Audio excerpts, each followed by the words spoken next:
Ok, j'étais en train de préparer ma prochaine et dernière vidéo de l'année sur un hadith. C'est très long, une cinquantaine d'heures de travail. Et pendant mes recherches, je suis tombé sur deux transmetteurs qui sont chiites, dont un qui est Qadari. Ils sont ici, vous voyez celui-là, chiite, Qadari. Et ça m'a rappelé une vidéo frauduleuse à laquelle je devais répondre depuis un moment. C'est une vidéo du terrible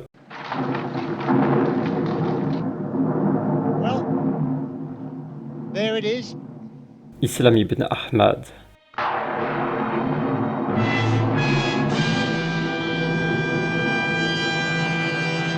Donc on met le hadith de côté, on verra plus tard.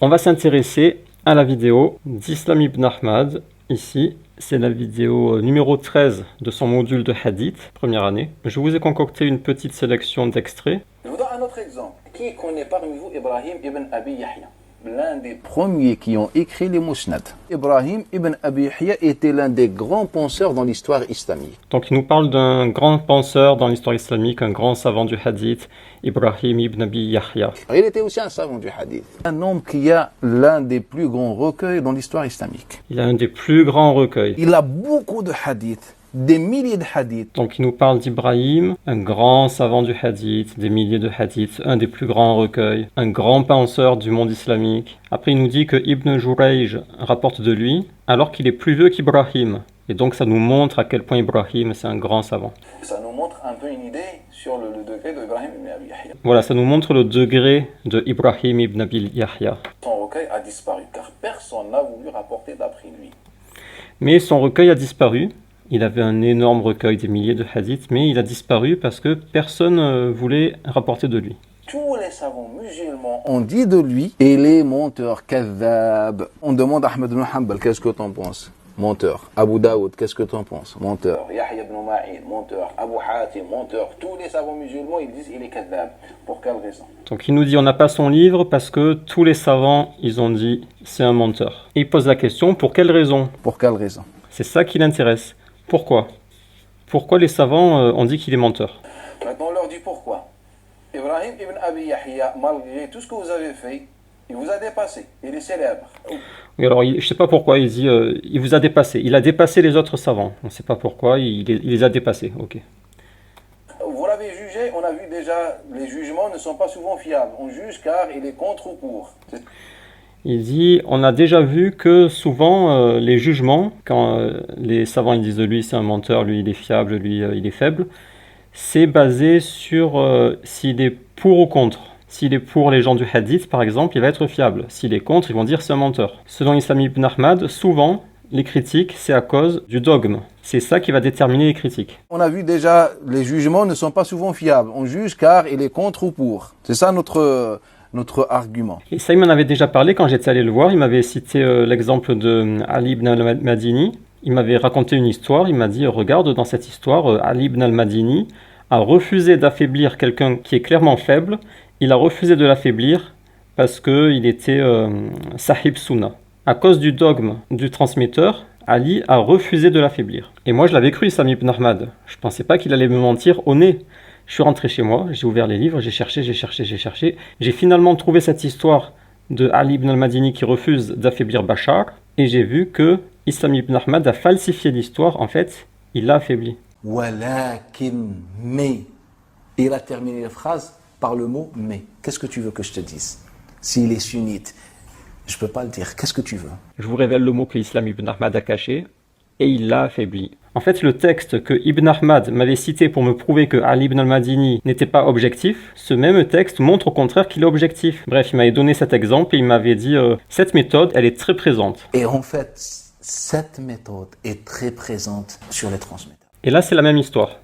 On s'est éloigné de Ibrahim ibn Abi Yahya. Pour quelle raison? Car on a dit il était qadari. Là, on sait pourquoi. Là, on sait pourquoi, ça y est. Alors, il dit, les savants ont dit c'est un menteur. On s'est éloigné de lui, on n'a pas pris son livre. Pourquoi? Parce qu'il était qadari. Voilà, maintenant on sait pourquoi. Car on a dit il était qadari. Là on sait pourquoi. Là on sait pourquoi. Là on sait pourquoi, ça y est. Il était parmi al-qadariya. Et donc on a dit il est qadari, mais qadari, menteur. Voilà, il est qadari, donc il est menteur. Donc là il y a un élève, il dit j'arrive pas à comprendre... les critères des savants du hadith. Il arrive à être changeant au niveau des muhaddis. Comment ils vont choisir le transmetteur et ils vont lui mettre une bonne note ou une mauvaise. Je sais pas si vous avez entendu, il dit, je sais pas comment le transmetteur, yani, il va mettre une bonne note ou une mauvaise note. Bah, tout simplement qu'Ibrahim était qadari. Voilà, tout simplement. Il était qadari, et donc voilà, menteur. Donc on a dit les menteurs.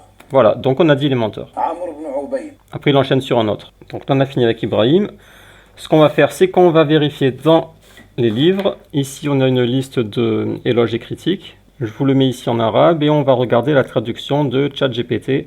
Ah oui, j'ai oublié de dire, il cite deux savants qui ont dit qu'il était fiable.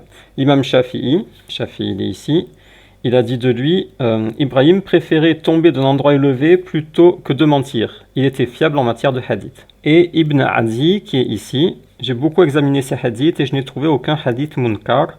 Et une autre fois, il a dit faible. Et ce savant, il n'a pas été cité par Ibn Ahmad, il dit, j'ai beaucoup examiné ces hadiths et il n'est pas munkar al-hadith. Donc on a trois savants qui disent ok. Sinon les autres, comme il a bien dit dans la vidéo, ils disent en effet que c'est un menteur. Tous les savants musulmans ont dit de lui kadhab. Abu Zur'a, il n'est rien. Il était rafidi, il insultait les compagnons. Ma'boun. Alors ça c'est, je ne sais pas si c'est le sens entendu par Abu Daoud, celui qui a le Sunan, mais ça peut signifier sodomite. Donc homosexuel qui se fait machin. Abu Hatim, il était qadari, adepte des idées de Jahm, et mentait dans les hadiths. Il mentait. Là, il n'y a pas le donc. C'est pas un donc. C'est et il mentait. C'est ici. Ah pardon, c'est pas Abu Hatim, c'est Ibn Hibban. Parce qu'il y en a deux qui ont la même kunya ici. Mais le vrai Abu Hatim, c'est lui, et lui, c'est Ibn Hibban. Donc Ibn Hibban, il est qadari, jahmi, et il ment. Bayhaqi, il y a divergence sur sa fiabilité. La majorité des savants du hadith l'ont jugé faible, bien que l'imam Shafi'i l'écartait de l'accusation de mensonge. L'imam al-Bazar, il fabriquait des hadiths.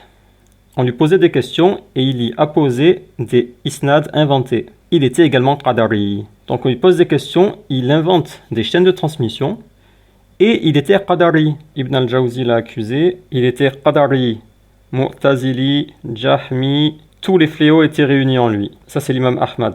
On n'écrit pas ces hadiths. Les gens ont abandonné ces hadiths. Il rapportait des ahadiths munkar, sans origine. Il prenait les ahadiths des autres et les insérait dans ses livres. Il a également été accusé de tadlis. L'imam al-Nasa'i, abandonné dans le hadith, c'est un médinois. Une autre fois, il a dit il n'est pas fiable, ces hadiths ne s'écrivent pas. Une autre fois, il a dit forgeur de hadith. Il était qadari, mu'tazili, rafidi. Il était l'un des plus mémorisateurs, il avait une bonne mémoire. Il avait entendu beaucoup de sciences. Et tous ses proches étaient thiqa, fiables, mais lui-même n'était pas thiqa. Les muhaddithoun ont rejeté ces hadiths. Il avait différentes formes d'innovation, il ne faut pas s'occuper de ces hadiths, il n'est ni convaincant ni une preuve.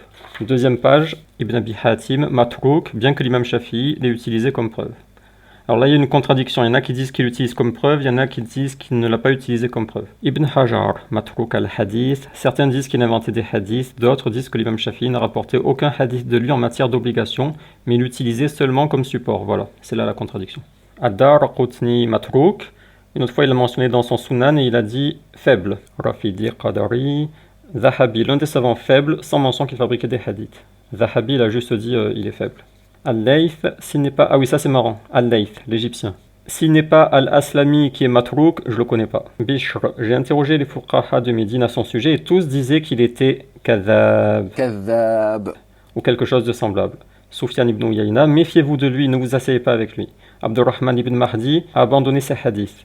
Abdurrazaq, je l'ai rencontré, je l'ai trouvé mu'tazili. Donc, je n'ai pas écrit des hadiths de lui. Alors lui, c'est le seul qui a... Alors, il n'a pas traité de menteur à cause de sa croyance. Il dit, il est mu'tazili, donc, j'ai pas écrit ses hadiths. Et c'est son droit. Il dit pas, il a une fausse croyance, donc, c'est un menteur. Non, il dit, il a une fausse croyance, donc, je n'ai pas pris ses hadiths. Ali ibn al-Madini, menteur, il était qadari. Issa ibn Yunus, on l'a interrogé à son sujet, il a dit, Rayle, barle. Malik ibn Anas, sa religion n'était pas correcte. Une autre fois, il a dit kadhab. Donc, l'imam Shafi, on l'avait vu. Al-Bukhari, Jahmi, Qadari, Ibn Sa'd. Il rapportait beaucoup de hadiths, mais on a abandonné ces hadiths, on ne les écrit pas. Donc voilà, c'est toujours pareil. Matrouk, Qadari, Tadlis, on rapporte pas de lui. Menteur. Menteur dans tout ce qu'il rapportait. Il avait 3 défauts. Il était menteur, Qadari et Rafidi. Vous voyez, c'est indépendant. Ça, c'est Yahya ibn Ma'in. Il dit, il était menteur et Qadari et Rafidi. C'est pas, il est menteur parce qu'il est Qadari. C'est souvent pareil avec Islam ibn Ahmad. On a l'impression qu'il balance une découverte incroyable. Là, c'est un savant oublié, avec un gros mousnad, qui a été délaissé juste parce qu'il était Qadari. Alors on se dit, peut-être. Mais après, quand on fouille, on se rend compte que c'était du pipeau et il y a tout qui dégringole. Je vous ai gardé le meilleur pour la fin, Abu Nuaym. Ces hadiths ont été abandonnés à cause de son mensonge. À cause de son mensonge et de ses faiblesses. Et non pas à cause de la corruption de son madhab. Crucifié. Crucifié.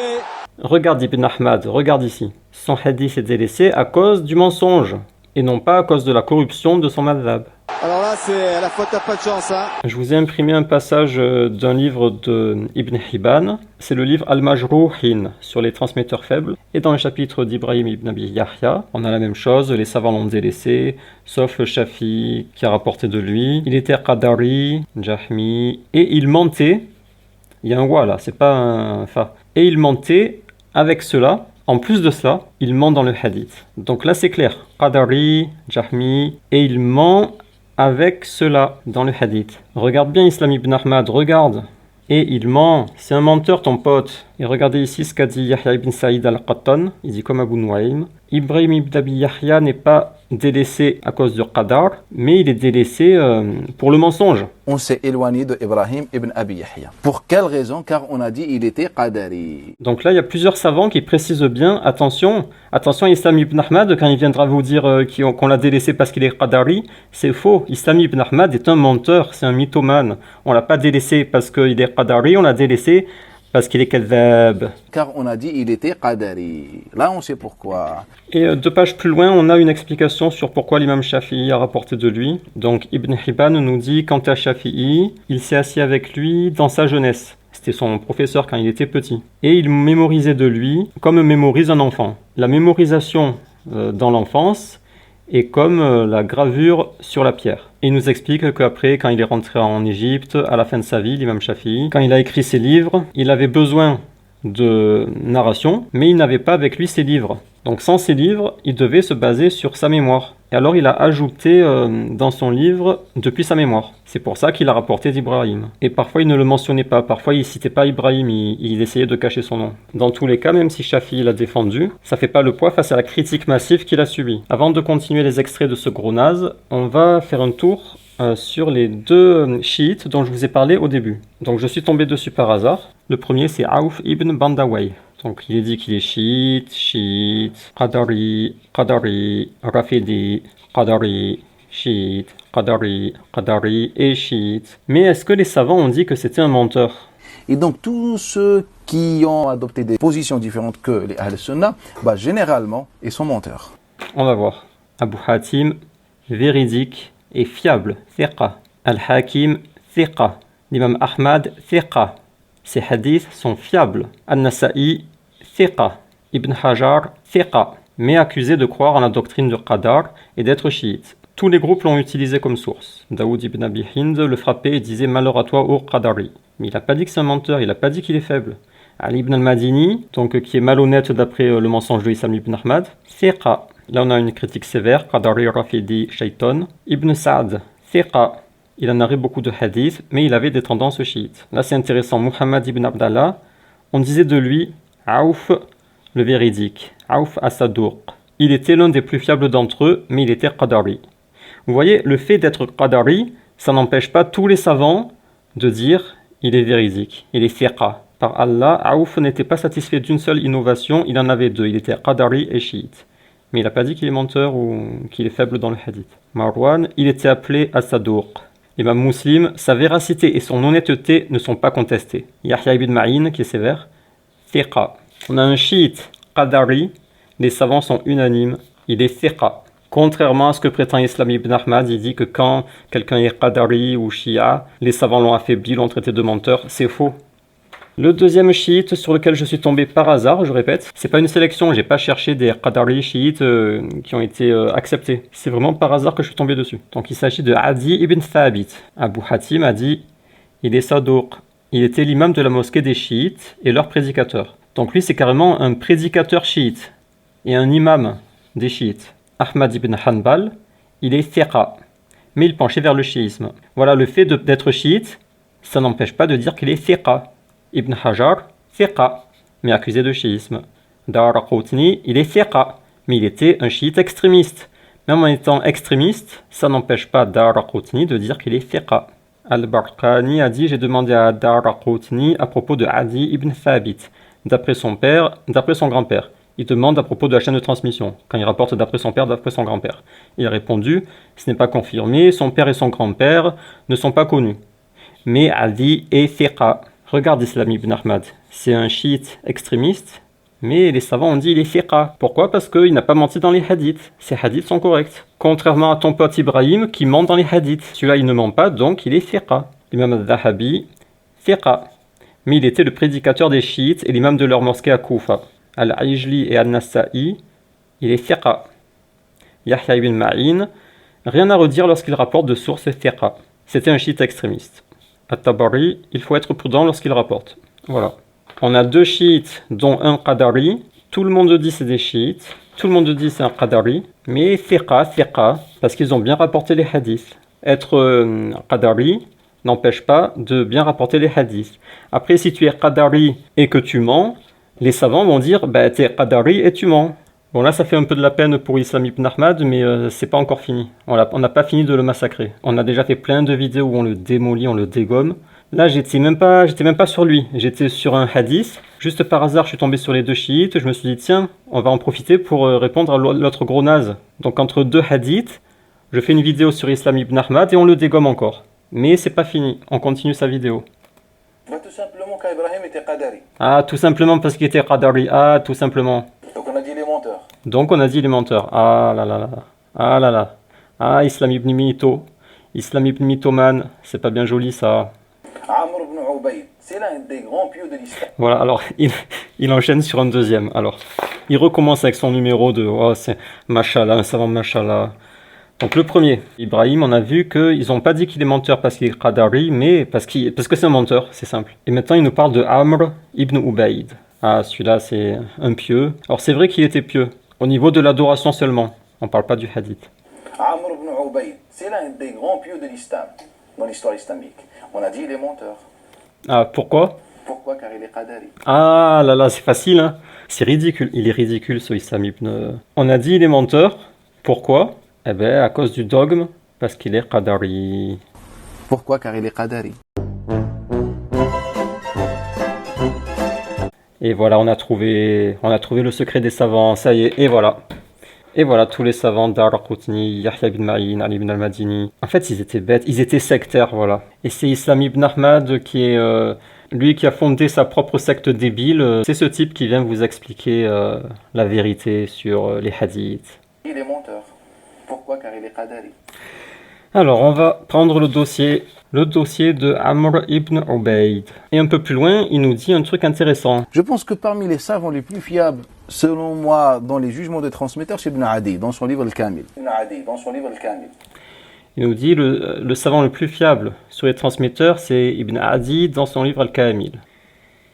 Quel dommage, Islam ibn Ahmad, Al-Kamil, Ibn Adi. C'est dommage, hein? Ah, quel dommage, Madame Champier! Donc, le savant le plus fiable sur les transmetteurs nous dit dans son livre à propos de Amr ibn Ubayd, le pote de Islam ibn Ahmad, Muhammad ibn Abdullah. Lorsque Amr ibn Ubayd était interrogé sur une question, il disait « c'est l'opinion d'Al-Hassan al-Basri », alors qu'en réalité c'était son propre avis.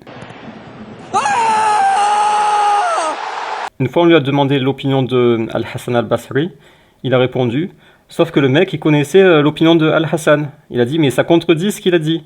Alors il a reconnu, il a dit « ah mais en fait c'était mon avis à moi ».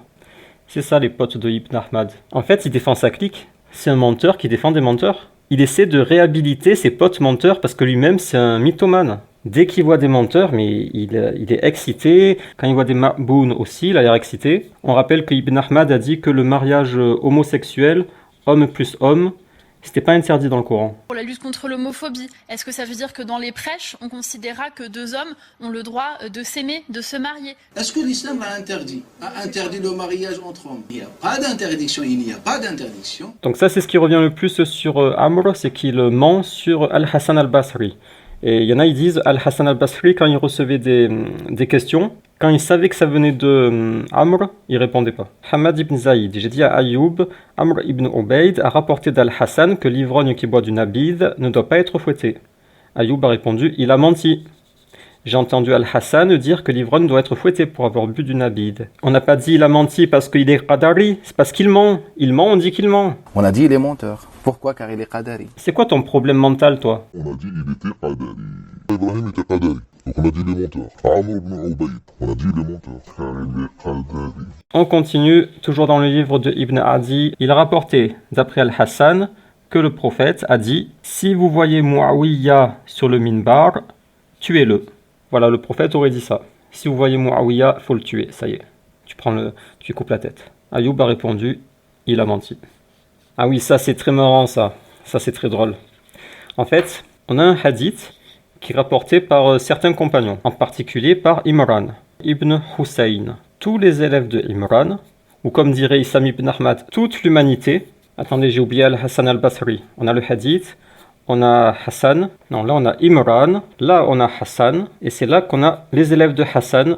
Toute l'humanité rapporte, d'après Hassan, d'après Imran, le hadith. Et parmi toute l'humanité, il y a une personne ici. Attention, c'est très drôle, on va regarder en arabe. Le pote de Ibn Ahmad a fait fort. Donc c'est Soufiane ibn Uyayna qui nous dit Amr ibn Ubayd, d'après Al-Hassan, qui a dit j'ai entendu Abu Bakr et Abu Barza et Anas et Imran ibn Hussein et Maqil ibn Yassar. Et après il cite le hadith, comme les autres. Tout le monde dit d'après Hassan, d'après Imran, d'après le prophète. Et t'as le pote de Ibn Ahmad, il vient, il te dit Hassan a dit Imran et lui et lui. En fait, il dit les noms au hasard.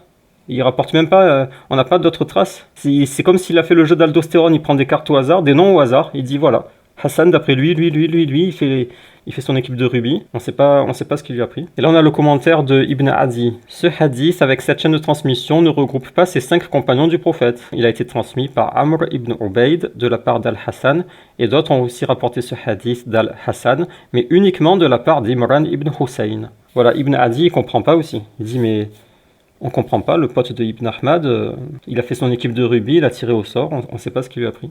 Un des grands pieux de l'islam, dans l'histoire islamique. On a dit il est menteur. Pourquoi? Car il est qadari. Ah, c'est parce qu'il est qadari, c'est pour ça. Il était qadari. Là, on sait pourquoi. Donc là, vous avez la conclusion de Ibn Adi, savant validé par Ibn Ahmad, il a dit c'est le meilleur. Parmi les savants les plus fiables dans les jugements de transmetteurs, c'est Ibn Adi. Ibn Adi nous dit quant à Amr ibn Ubayd, les pieux prédécesseurs nous ont épargné la peine de traiter son cas. En fait, Ibn Adi il dit même pas besoin de perdre de temps sur Amr ibn Ubayd. Les salafs, c'est quoi ça qu'il dit? Ouais, les salafs nous ont épargné la peine de traiter son cas, car ils ont déjà clarifié sa faiblesse dans ses récits et ont exposé son innovation et son appel à celle-ci. Il trompait les gens par son ascétisme. C'est l'un des grands pieux de l'islam. Le cheikh a dit, alors je crois que c'est Ibn Adi toujours, les pieux prédécesseurs ont beaucoup de choses à dire sur ceux qui sont attribués à la piété, au point où Yahya al-Qattan a dit « Je n'ai jamais vu un groupe plus ouvertement menteur que ceux qui se revendiquent du bien ». Il trompait, là c'est à propos du pote de Ibn Ahmad, il trompait les gens par son ascétisme et son apparente austérité, mais il est blâmé, très faible dans ses hadiths et manifestement engagé dans l'innovation. Ce que les gens ont dit de lui nous suffit. Voilà, ça nous suffit. Parmi les savants les plus fiables, c'est Ibn Adi. Voilà, Ibn Adi, il a pris le stylo, il a fait « ça suffit, ça y est, c'est réglé ». Son cas a été réglé par les salafs. Allez, du vent. Mais Issam ibn Ahmad ne s'est pas arrêté là dans sa vidéo. Dernier extrait. Et donc tous ceux qui ont adopté des positions différentes que les Ahl-Sunnah, généralement, ils sont menteurs. Ah voilà, généralement, tous ceux qui ont adopté des positions différentes, ils sont menteurs, comme les 2 exemples pris au hasard. Les 2 chiites, Qadari, chiites extrémistes, prédicateurs de la mosquée des chiites à Koufa, c'est des menteurs. Généralement, ils sont menteurs. Et voilà, généralement, ils sont menteurs, voilà. C'est faux, non, ils sont menteurs quand ils mentent. Quand il y a des preuves qu'ils ont menti, c'est des menteurs. Sinon, ils sont thiqa. S'il y a des preuves qui sont thiqa, ils sont thiqa. S'il y a des preuves qui sont menteurs, ils sont menteurs. Le dogme de la personne peut mener à rejeter les hadiths. Par exemple, on a vu Abdurrazaq, il n'a pas pris les hadiths du premier, Ibrahim, mais ce phénomène, il est minoritaire. Islam ibn Ahmad veut faire croire que c'est quelque chose de très présent et qui a énormément parasité la science du hadith, mais c'est faux, c'est un phénomène minoritaire. Sufyan ibn Uyayna, à chaque fois, il rapporte des hadiths qui n'ont aucun sens. Alors là, c'est triste, ce type, il est vraiment pathétique. Hein. Après avoir essayé de réhabiliter des menteurs, il essaie de discréditer des grands savants qui sont reconnus. Là, il s'attaque à Sufyan ibn Uyayna. Sufyan ibn Uyayna, à chaque fois, il rapporte des hadiths qui n'ont aucun sens. Voilà, il nous dit n'importe quoi. Il était un transmetteur modeste, voire pas bon. Alors, il nous dit, c'est comique, il est comique à Islam ibn Ahmad, il fait pitié, mais il est comique aussi. Hein. Mais ce qui fait de la peine, c'est surtout ceux qui gobent ses paroles, ceux qui boivent tout, là. Eux, c'est très triste. Donc, il nous a dit, lui, mashallah, mashallah, et maintenant, il dit Sufyan, tous les hadiths qu'il rapporte, qu'est-ce qu'il a dit ? Qui n'ont aucun sens. Ça n'a aucun sens. Tout ce qu'il rapporte, ça n'a aucun sens. C'est un rapporteur modeste, voire mauvais. C'est un mauvais rapporteur. En gros, il est daïf. C'est incroyable. Hein. Il te prend des menteurs, reconnus, il y a les preuves. Il te dit, ah non, mais en fait, ils sont trop machallah, mais c'est parce qu'ils sont qadari, les pauvres. Ils sont qadari, c'est pour ça qu'ils sont victimes. Et Soufiane, ah non, mais lui, il est daïf, oui, c'est clair. En fait, vous voyez, il inverse, il essaie d'inverser les choses. Les menteurs, on l'avait déjà vu, dans une vidéo, il attaquait une narration authentique pour défendre une narration. Dans la chaîne de transmission, il y avait plein de menteurs, c'était n'importe quoi. Dès qu'il voit des menteurs, il est excité, il veut les réhabiliter. Et quand il voit des gens reconnus, dont la fiabilité n'est pas contestée, il veut les affaiblir. Alors que nous dit ce pervers ? Il était un transmetteur modeste. Ah, modeste. Voire pas bon. Pas bon. Il est pas bon, Soufiane. Mais on a dit que Soufiane est un grand savant. Pour quelle raison ? Pourquoi on a dit que Soufiane c'est un grand savant ? Parce qu'il est pas Qadari, c'est ça ? Car il était contre Al-Qadari. Ah, il était contre les Qadari. Donc lui, les savants, ils ont dit c'est un grand savant. Parce que, voilà la question. Alors pourquoi ? Pourquoi ? Parce qu'il était Qadari. C'est toujours parce qu'il était... Non, parce qu'il était contre les Qadari. Eux, c'est parce qu'ils sont Qadari. Et lui, c'est parce qu'il est contre les Qadari. Là, on sait pourquoi. Oh là là, c'est facile la vie. Hein. On va pas défendre Soufiane aujourd'hui, peut-être une autre fois. Mais voilà, spectacle encore lamentable du pitre Ibn Ahmad, qui veut défendre ses potes menteurs ou sodomites, ou je sais pas ce qu'ils font. Ah oui, il a aussi taclé l'imam Ahmad. Il a dit... Voilà, en fait, l'imam Ahmad, j'ai pas bien compris, en fait, il est pas clair, Islam ibn Ahmad. Je crois qu'il a dit, il était avec le régime, Soufiane aussi était avec le régime, et on pouvait pas les critiquer. Si tu critiques Ahmad, il te fait une fatwa pour te couper la tête. Qui ose parler mal de Sufyan ibn Uyayna ? Condamné à mort directement. Une seule fatwa d'Ahmed Hanbal et tu es condamné à mort. Et il dit que la mirna, c'est du fake, bref, j'ai rien compris, il a pas développé sur Ahmad. Il le fait passer pour une espèce de tyran qui fait des fatwas pour te couper la tête si tu le contredis. J'ai pas bien compris en fait. Qui peut critiquer Sufyan ibn Uyayna ? Surtout que Sufyan ibn Uyayna était pour les gouverneurs. Et donc via l'époque d'Ahmed ibn Hanbal, Ahmed ibn Hanbal, vous connaissez son histoire. Que la gouverneuse de Bani Abbas l'a béni. Il n'y avait pas d'épreuve. Tu parles d'Ahmed ibn Hanbal en prison. Qui ose parler mal de Sufyan ibn Uyayna ? Condamné à mort directement. Une seule fatwa d'Ahmed Hanbal et tu es condamné à mort.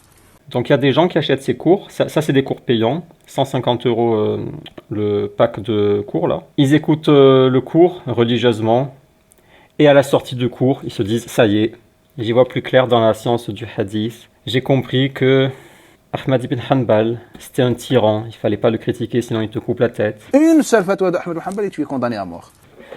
Soufiane ibn Uyayna, c'était un transmetteur pas bon. Pas bon. Tous les hadiths qu'il rapporte, ils n'ont aucun sens. À chaque fois, il rapporte des hadiths qui n'ont aucun sens. Eux, c'est les imposteurs.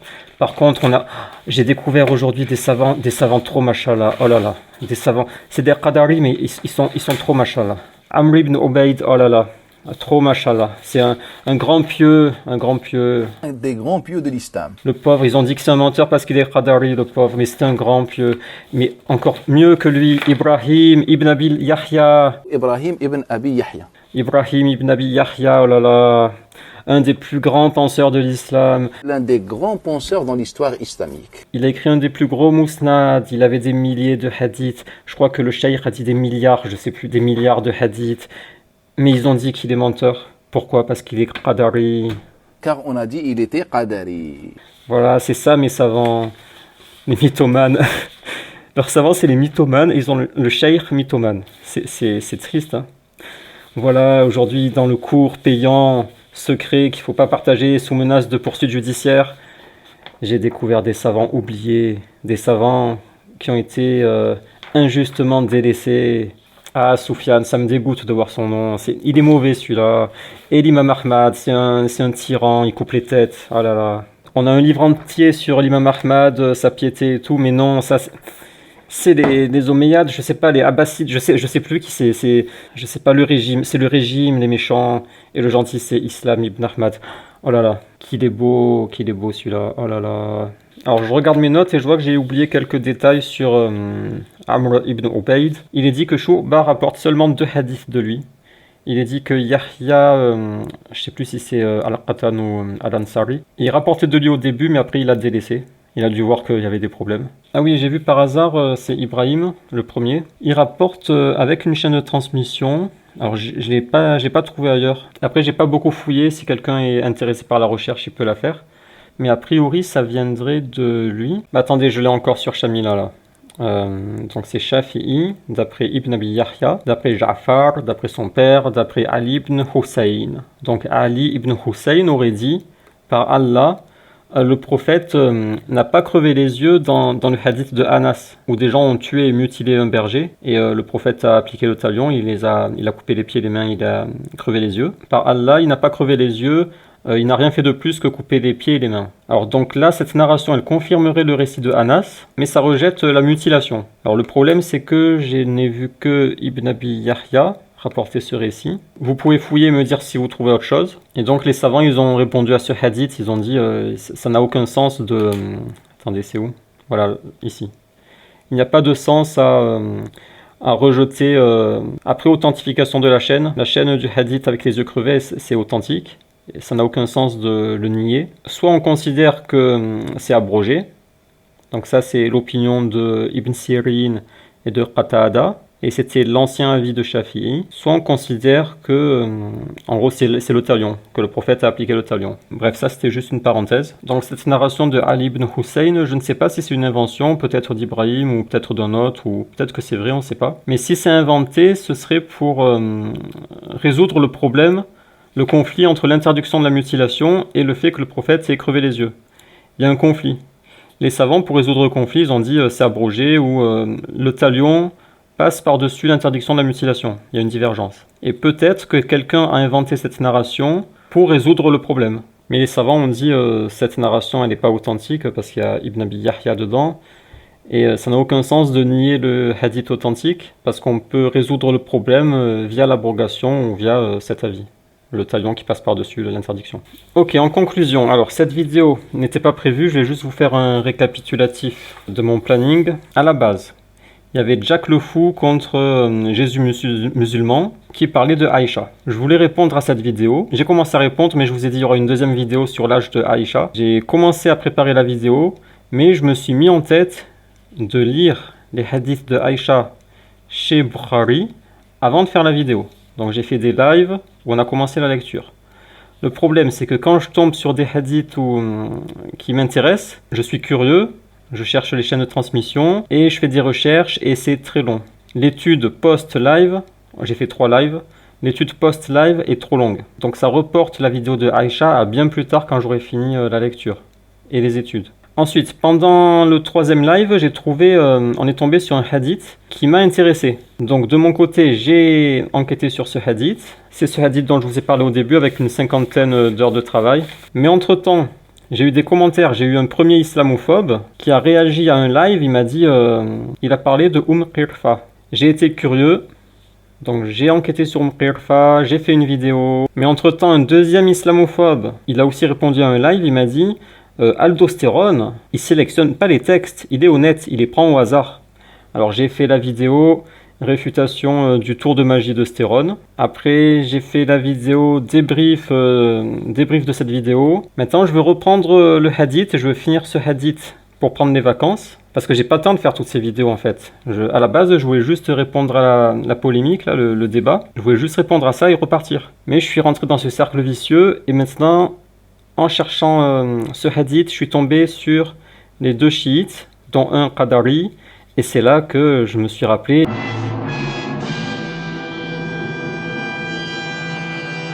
son histoire débile des Qadari et de Sufyan ibn Uyayna. Je me suis rappelé de ça, je me suis dit je vais faire la vidéo maintenant, pendant que je suis sur les 2 chiites. Et donc j'ai préparé la vidéo, c'était un peu long, mais voilà, elle est faite. Donc plusieurs me demandent la vidéo de Aïcha, mais à cause de ce cercle vicieux, j'en suis en fait à la vidéo du hadith qui m'intéresse, qui m'a pris au moins 50 heures de travail, et à l'histoire de la lecture des hadiths chez Bukhari aussi. Donc mon planning actuellement c'est faire cette vidéo, vous verrez c'est intéressant. Après je pars en vacances. Donc, comment on fait les cocotiers? Voilà, en vacances sous les cocotiers, façon de parler. Ah oui, et j'ai aussi le tour d'aldostérone de piocher 5 cartes là. On va peut-être faire une vidéo avec ce tour, c'est pas sûr, on verra. Donc j'ai la vidéo du hadith, et après cette vidéo, je pense revenir, si je suis toujours dans les parages, en 2025. J'ai une vidéo prévue sur Sufyan ibn Uyayna, que Issam ibn Ahmad a attaqué, je pense en 2026, si je suis toujours dans les parages. Et en 2025, j'ai pas mal de projets, donc on en reparlera en 2025. Donc rendez-vous pour la vidéo sur le hadith, on verra si on fait le jeu d'aldostérone, et sinon après rendez-vous peut-être en 2025. Bref, c'est une secte très triste. Ils sont agglutinés autour de leur gourou qu'ils maternent. C'est une relation très très malsaine. Les élèves, ils vivent par perfusion de Islam ibn Ahmad. C'est lui qui leur donne le vrai islam, soi-disant. Sans islam, ils sont perdus. Sans Ibn Ahmad, ils sont perdus. Et dans l'autre sens, ils donnent l'argent, les euros, pour faire vivre islam. Parce qu'il ne travaille pas, il fait que les hadiths, j'imagine. Et tout ça dans un contexte où le mariage homosexuel a été rendu licite. C'est très bizarre. Donc l'islam, il propage des mensonges, des calomnies, il dit c'est des pédophiles, les savants pédophiles, j'ai prouvé que c'est de la calomnie. Plein de mensonges sur les hadiths et tout. Et eux, ils boivent tout ça. Il y en a, ils voient mes vidéos, mais ils continuent de boire. Après, il y en a, ils sont sortis. Il y en a quelques-uns, ils m'ont dit je suis sorti de la secte grâce à tes vidéos. Mais il y en a, ils continuent de boire les mensonges. Et l'islam, il continue de manger, de bouffer l'argent. Le spectacle est abominable en fait. Avec l'histoire de il faut surtout pas que ça sorte. Ils disent attention, on ferme tout. Il faut pas qu'il y ait des fuites des cours de Issam ibn Ahmad parce que les gens sont pas prêts. Ils vont pas comprendre. Ils sont pas prêts d'apprendre que le Coran n'est pas préservé, des choses comme ça. Ils sont pas prêts. Donc il y a le phénomène de secte aussi. C'est un secte fermée et dedans c'est très malsain.